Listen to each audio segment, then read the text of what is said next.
अपनी मालकिन के घर किचन में काम कर रही होती है। वो रात के करीब 8 बजे सारा खाना बनाकर अपने घर जाने के लिए किचन से निकल ही रही होती है कि तभी उसकी नजर फ्रिज पर एक प्लेट में ढकी बासी रोटियों पर पड़ती है, तो वो उन्हें उठा लेती है। तभी उसकी मालकिन वहाँ आ जाती है। ओ महारानी, ये रोटियां कहाँ ले जा रही है तू? कहीं नहीं मेम साहब, वो ये कल की बासी रोटियां हैं। तो तूने सोचा पल्लू में छुपाए घर ले जाती हूँ?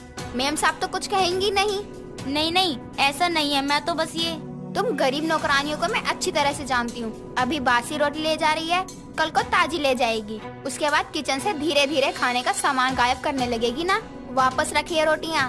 पर मेम साहब। मालकिन उसकी ये बात सुने बिना ही बिंदिया पर हाथ उठा देती है। बिंदिया गंभीर बीमारी के कारण मौत होने के बाद बिंदिया के परिवार में बस उसकी सास और वो रह गई थी। घर खर्च और बीमार सास की दवाइयों का खर्चा उठाने के लिए बिंदिया नौकरानी का काम किया करती थी, लेकिन उसकी मालकिन बहुत खड़ूस थी। जरा सी बात पर उसे थप्पड़ लगा दिया करती थी, लेकिन पैसों के चलते बिंदिया वो काम नहीं छोड़ सकती थी। एक रोज रविवार के दिन उसका दूर का भाई दिनेश उसके घर आता है। अरे भैया, तुम आओ ना, बैठो। कैसी है बिंदिया? बहुत दिन हो गए थे तेरे से मिले, तो सोचा आज तेरे घर आ जाऊं। नमस्ते माँ जी। जीता रहे बेटा। अब तू आया है तो अपनी बहन को थोड़ी अक्ल दे, वरना मुझ बीमार सास से पहले ये काम करते हुए निपट जाएगी। माँ जी आप भी ना। भैया आप बताओ क्या खाओगे? आपकी एक गरीब बहन आपको 56 भोग तो नहीं खिला सकती, लेकिन जो बन पड़ेगा जरूर बनाऊंगी। अरे बहना, मुझे 56 भोग का कोई लालच नहीं है, बस तू अपने हाथ की आलू कचौरी खिला दे। जी भैया, मैं अभी बनाती हूँ। इतना कहकर बिंदिया आलू कचौड़ी बनाने की तैयारी करती है, तो दिनेश मालती से बात करने लगता है। तो उसे पता चलता है कि गरीब बिंदिया काम के चक्कर में अपनी मालकिन का अत्याचार सहती है। कुछ देर में बिंदिया गर्मा गर्म कचौड़ी दिनेश को देती है, जिसे खाते ही दिनेश कहता है, तुम्हारे हाथ की आलू कचौरी किसी पकवान से कम नहीं है बिंदिया। मन करता है खाते ही जाऊं, खाते ही जाऊं, खाते ही जाऊं। ये तो सही कह रहा है बेटा तू। बहू तो हर चीज स्वाद की बनाती है, लेकिन इसके हाथ की कचौड़ियों का स्वाद लाजवाब है। बिंदिया, जब तुम्हारे हाथ में इतना अच्छा हुनर है तो तुम्हें नौकरानी का काम करने की क्या जरूरत है? अपना खुद का कोई काम शुरू करो ना। भैया, हम गरीब के लिए इतना आसान नहीं है किसी भी काम की शुरुआत करना, और वैसे भी काम करूंगी भी क्या मैं? इन स्वादिष्ट कचौरियों को बेचो। लोग ऐसी चटपटी चीजें खाना बहुत पसंद करते हैं। अगर तुम्हारी कचौरियाँ लोगों को पसंद आ गई, इससे तुम्हारा हुनर ही नहीं, तुम्हारी आमदनी का साधन भी हो जाएगा।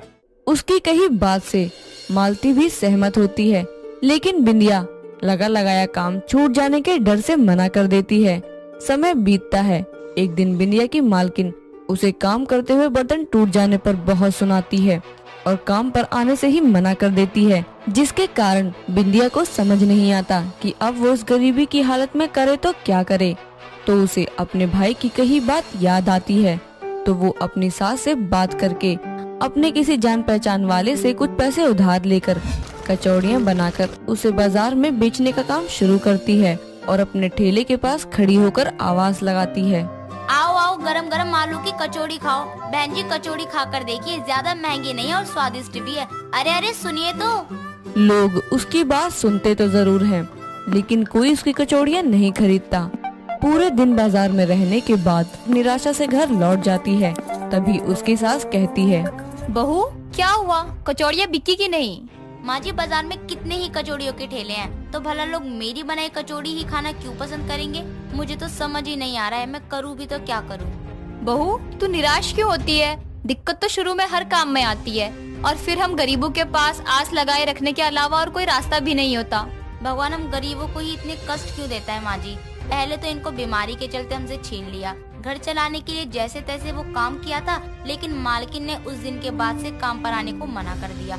अब कचौड़ियाँ बेचने का काम शुरू करने के लिए भी पैसे कहीं से उधार लिए हैं, तो मेरी कचौड़ियाँ भी नहीं बिक रही। ऐसे रहो तो मैं उधार कैसे चुकाऊंगी? बहू शांत हो जा, भगवान पर भरोसा रख, और इतनी जल्दी हार मानने से कुछ नहीं होगा। चल अब ये बची हुई कचौड़ियाँ खाकर ही अपना पेट भर लेते हैं।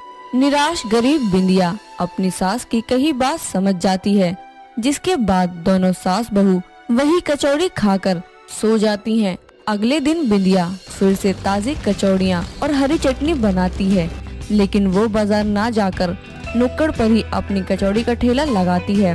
वो आवाज लगाकर लोगों को बुलाती है। तभी एक बच्चा उसकी दुकान पर आता है और एक प्लेट कचौड़ी खाकर साथ ही घर ले जाने के लिए पैक भी करवाता है और बिंदिया को पैसे देकर चला जाता है। बिंदिया पहले ग्राहक को देखकर बहुत खुश होती है। अगले दिन वही बच्चा वहाँ उसके ठेले पर फिर आता है। इस बार उसके साथ एक औरत भी आती है जो कहती है, ये कचौड़ी का ठेला आपका है? जी जी, ये आपका बच्चा है क्या? कल ये यहाँ से कचौड़ियाँ लेकर गया था।